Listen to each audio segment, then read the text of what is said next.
Olá, na aula de hoje, primeira lei da termodinâmica. Aqui nós vamos estudar primeiramente o trabalho que vai acontecer numa transformação isobárica dentro de um gás. Aqui você tem um gás que está encerrado neste êmbolo.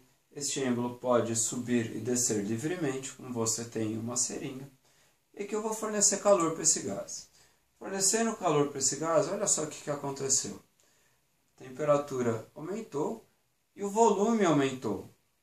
Ou seja, o gás empurrou esse êmbolo lá para cima. Você deve se lembrar lá da mecânica que trabalho pode ser calculado por força vezes distância.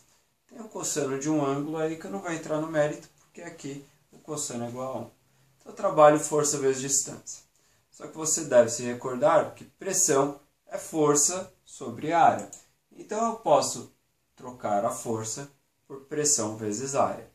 A distância que o êmbolo foi levado, foi a altura. Área vezes altura, lá da matemática, vem de volume. Neste caso, foi uma variação no volume, foi um acréscimo no volume. Então, como é que eu posso calcular o trabalho? Numa isobárica, o trabalho é calculado pela pressão multiplicado pela variação de volume. Sempre lembrando que qualquer variação é o final menos o inicial. Aqui o volume foi aumentado, a variação no volume foi positivo, foi uma expansão. Quando isso ocorre, nós falamos que o gás realiza trabalho. O gás efetivamente empurrou o êmbolo aqui para cima.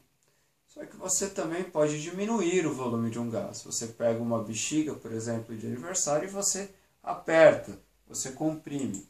Neste caso, é uma compressão, a variação de volume é negativa.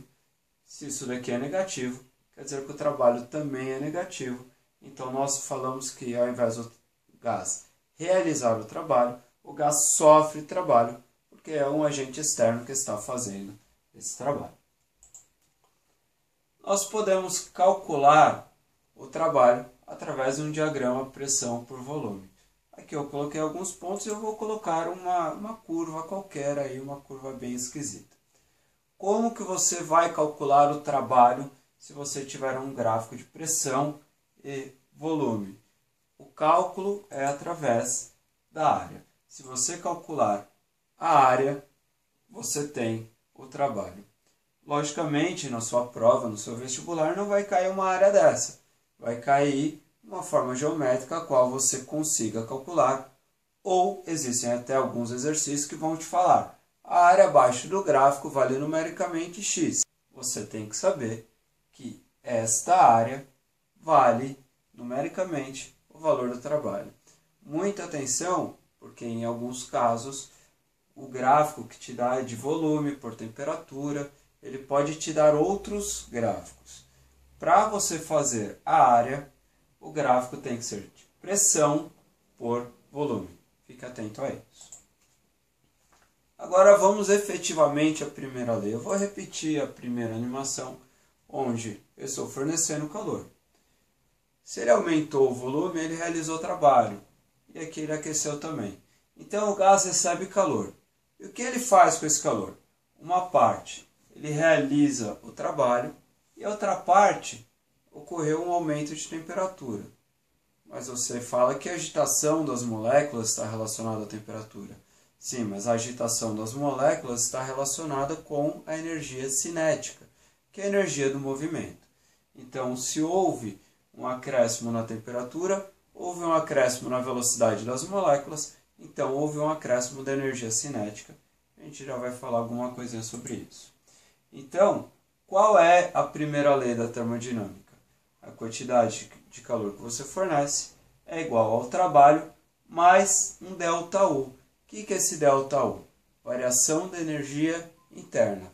Afinal, a energia interna está relacionada com a energia cinética das moléculas. Que você já sabe que é a quantidade de calor, você sabe que o tal ali é o trabalho, e ΔU é a variação da energia interna. Sendo que essa variação de energia interna é diretamente proporcional à temperatura. Se você aumentar a temperatura, você tem um aumento na energia interna. Se ΔT é positivo, ΔU é positivo. Agora, se você tem um resfriamento. A temperatura diminui, a variação da energia interna também diminui.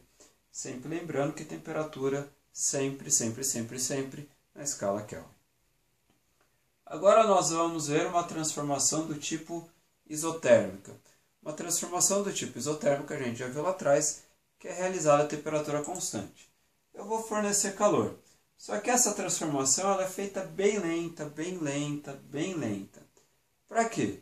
Para o calor que o gás está recebendo, ele conseguir transformar em trabalho. Então aqui a temperatura foi constante, você pode verificar que não houve variação na coloração. Então a primeira lei da termodinâmica, que diz que a quantidade de calor é o trabalho mais a variação da energia interna, mas a variação da energia interna não houve variação. A variação da energia interna é zero, porque não houve variação na temperatura. Então, neste caso específico, a quantidade de calor que você fornece, ele realiza trabalho. Okay? Agora vamos ver uma outra transformação. Uma isobárica, que é o nosso início, é o nosso carro-chefe. Então, a única coisa da isobárica que você sabe é que o trabalho você pode calcular por P vezes ΔV. Aqui pode por ser uma isobárica. Aqui a primeira lei você vai trabalhar inteira, não tem o que você cortar. Quantidade de calor, trabalho mais variação da energia interna.